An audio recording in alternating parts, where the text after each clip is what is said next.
recording on the phone. Okay, we're gonna do like OctaTrack workflow tutorial. We're gonna make a beat, but I'm gonna start. Oops. Probably don't want to. Oh my goodness. So messy.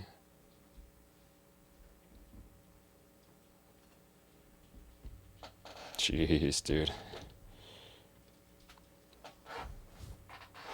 Is that okay? Is that good? Oh my God. Okay.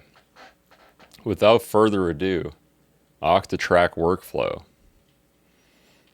The thing we're going to take advantage of in this workflow video is the separate outputs. We have the main out as well as the cue out. So we'll start. I've already got a template, so I'm going to load my template and I'm just going to explain what's going on.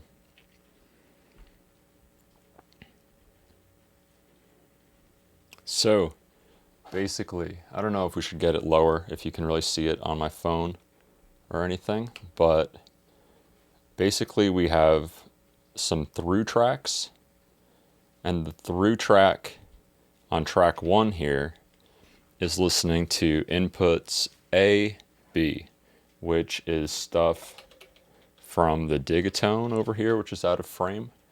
And then we have the through track on 5. The 5 is listening to CD, which is our drums. It's the KO2 over there, just slightly off screen.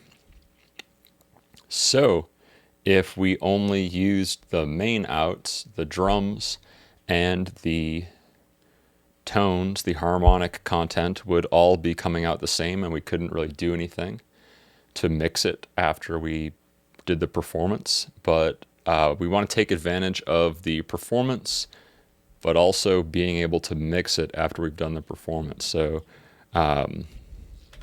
track 1 is a through track. Track 2 is a neighbor track for extra effects and processing. Track 3 is a flex track to resample what's going on track 1. And track 4 is another neighbor track.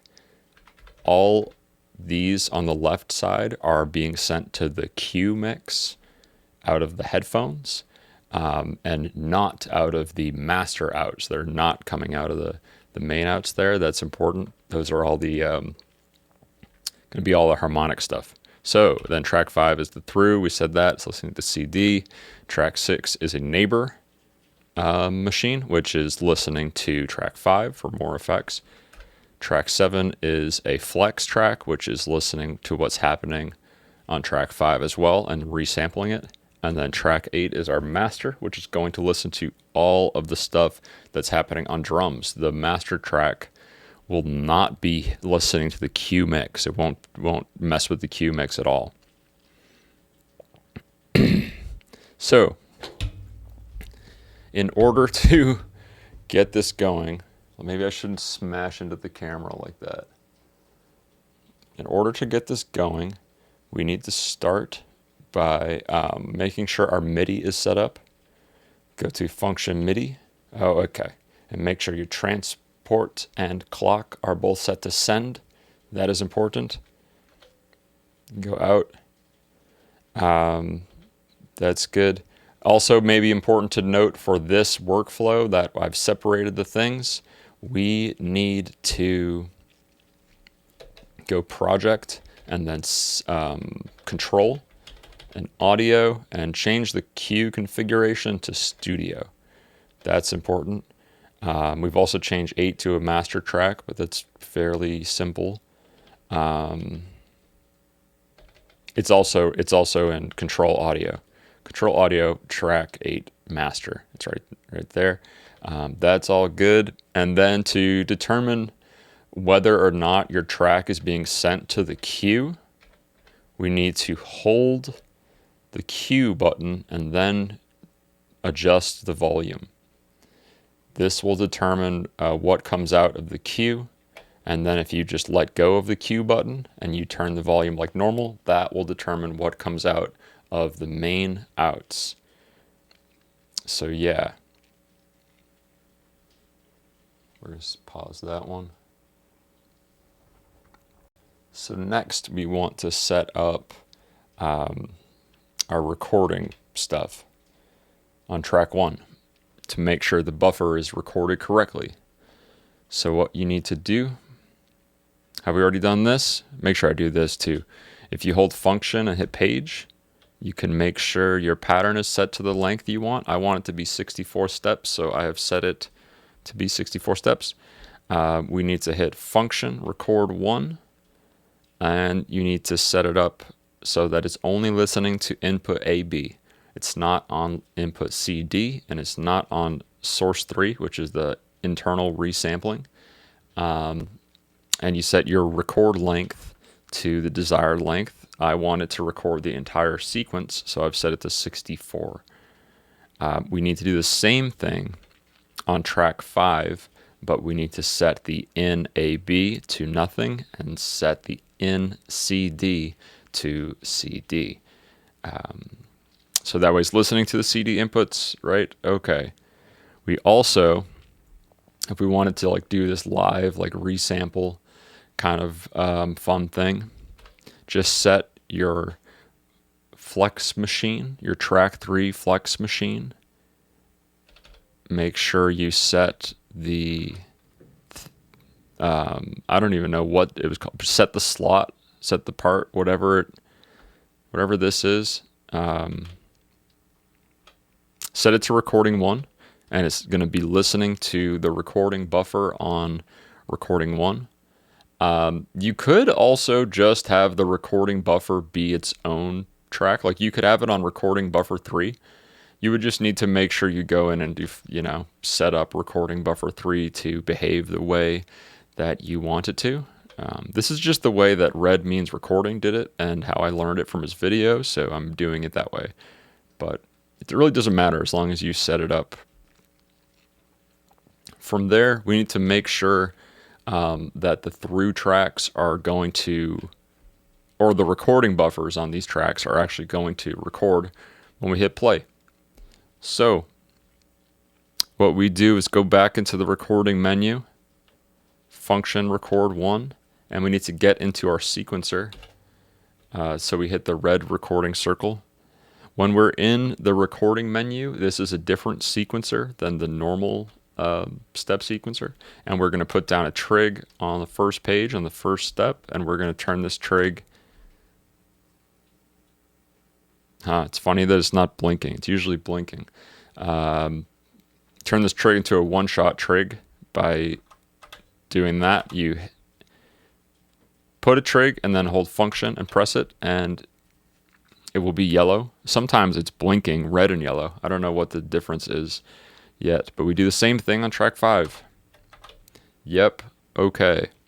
Now we need to get out of the recording menu and put down trigs on the through tracks so that we'll actually hear them, as well as like all the other tracks. Just put down a trig so that the track starts to do the thing.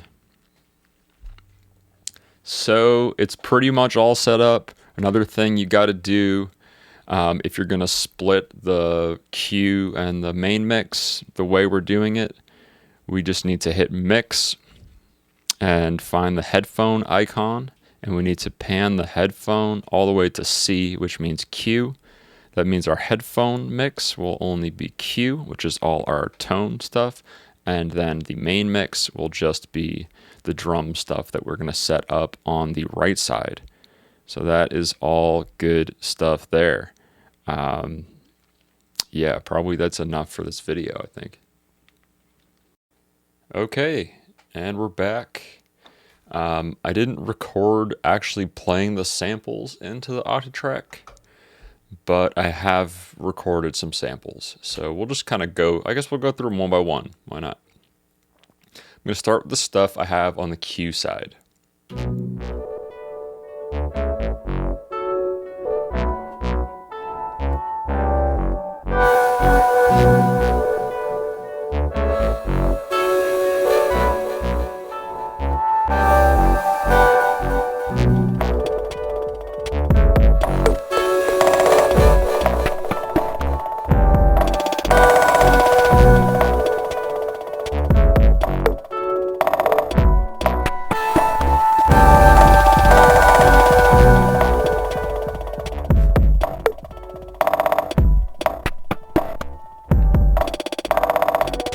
So we've got some cool stuff. You can see I have like separate control when I play with the master volume versus the headphone volume. It's because we set up the cue to work to our advantage. I feel like the lighting is way different in this one. I feel like I had it better. I don't know. I'm so vain.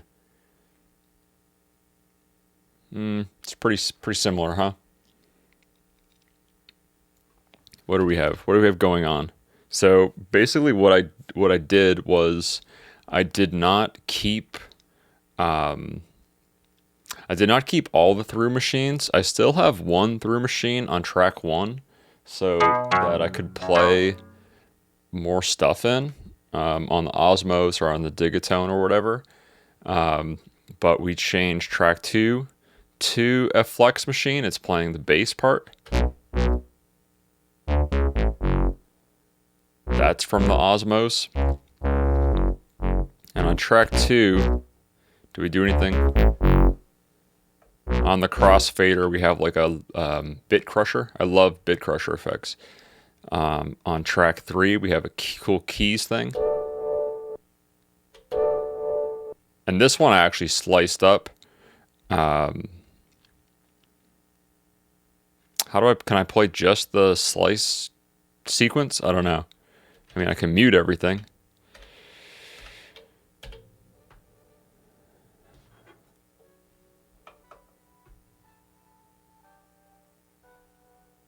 Oh, I have the neighbor track playing it.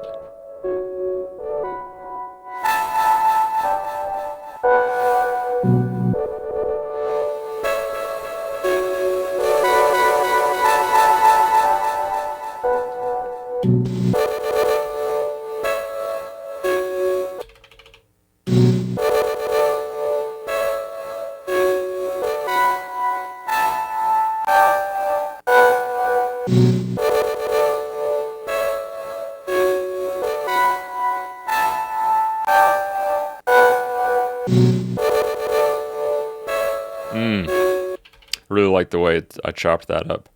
That's good stuff. And then what else do we have going on? Up on track 5. Some drums up on track 5. What's on track 6 then? Track 6 is like a plucky thing.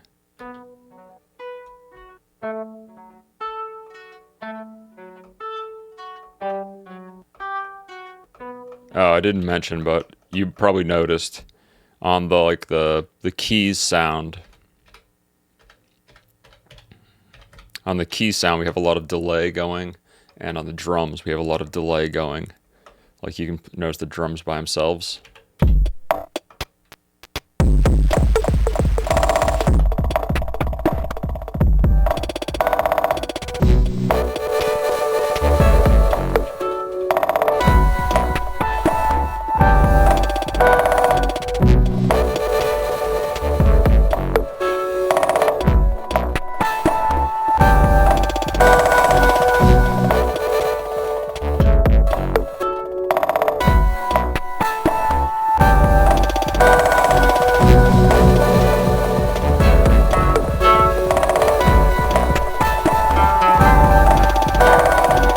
Lead on the Osmos there.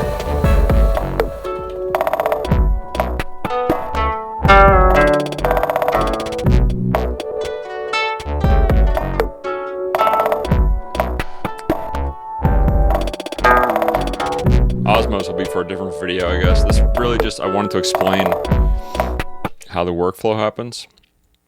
So really what I did is like, you know, you're eliminating through tracks and adding more flex tracks as you start to record things. Generally, I start to replace more through tracks with recordings from the, from the tone side rather than more rhythms, but that's just been how I've been vibing. It's just your vibes. So I really just ended up with track 5 and 6 on the master, whereas 7 and everything on the left was going out of the cue. It's very, very modular, very much just however you want to make it work for you, it will do that. I didn't really get it into the LFOs today at all. I really just used the crossfader for like fun kind of dub and filter effects. You know, we had it kind of controlling some cool stuff. Here, we'll play it one more time.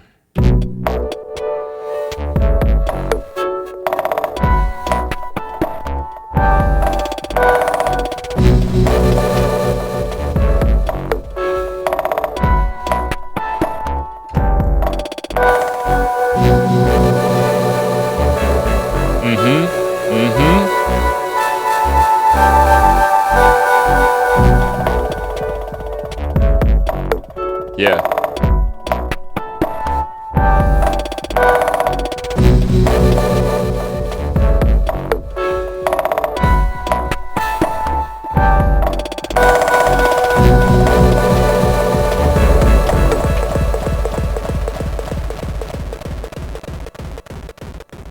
Wow, so much tails on there. Oh my god.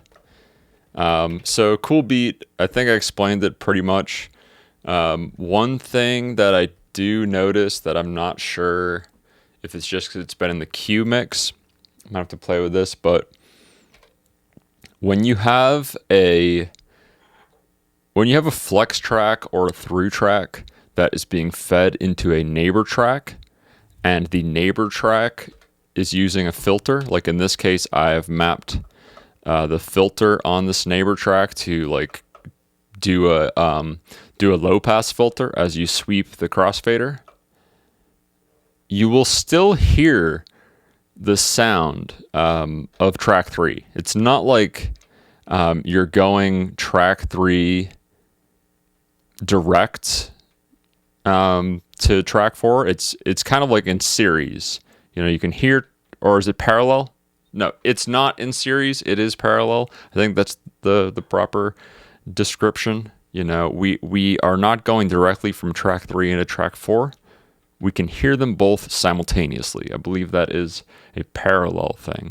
So just keep that in mind. Like, I have track 3 muted here because I wanted the neighbor track on track 4 to like do all the final processing there, if you know what I'm saying. Anything else I did that was weird? I say this thing, mix.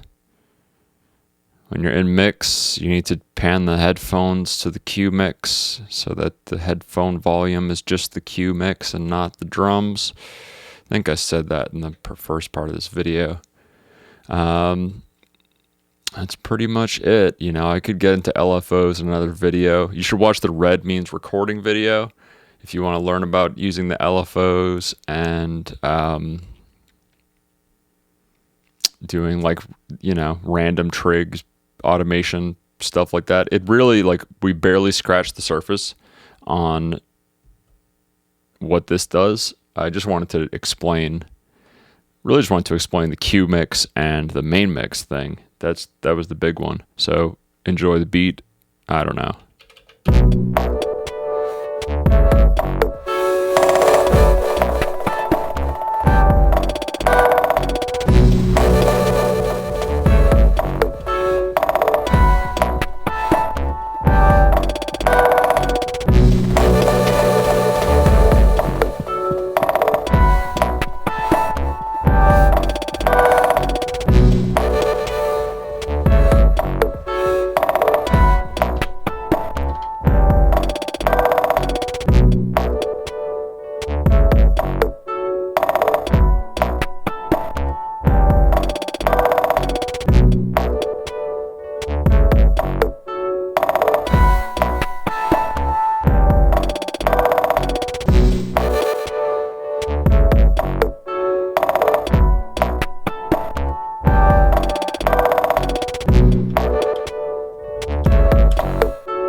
So what I just did here, adding in all these trigs on this track 4, what I'm doing is kind of randomizing an LFO, or we're like taking advantage of the random LFO thing. We have trig hold mode, we have the random waveform, We have the depth kind of set in the middle, and it's going to the filter base, which is kind of like high pass filter in a sense.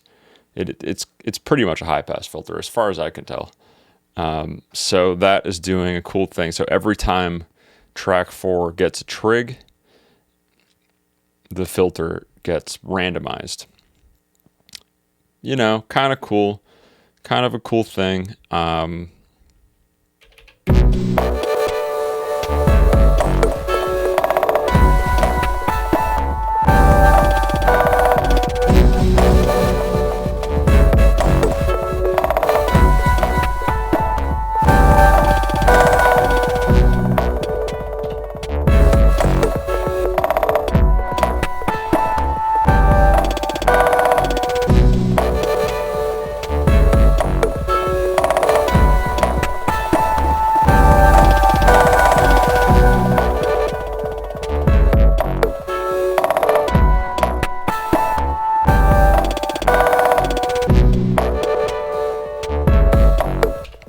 And we could do something like that in the same vein to the drums. We would do maybe trig hold. We go to, what do we want? Lo-fi.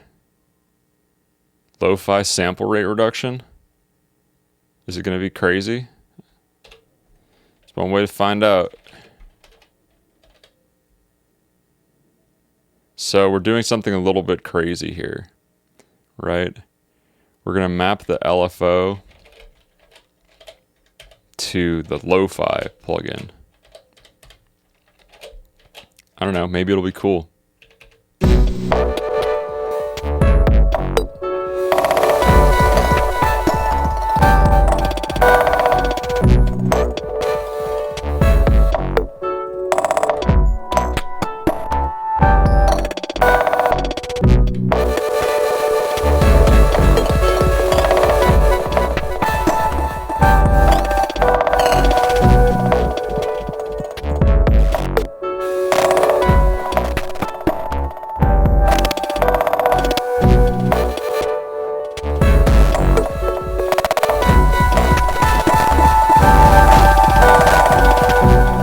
Yeah, okay, it's definitely getting, you know, spicy. It's getting interesting. What we did was we also mapped the LFO speed to scene B, or scene 9, I guess.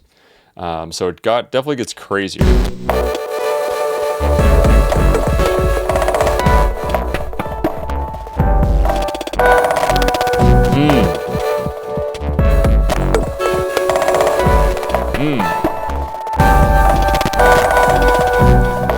So, I mean, you know, watch the dude's video about the trigs and the LFOs, but basically every time the neighbor track gets a trig, the LFO hits a different point on whatever it's being mapped to. In this case, it's the bitrate reduction, or whatever BRR means.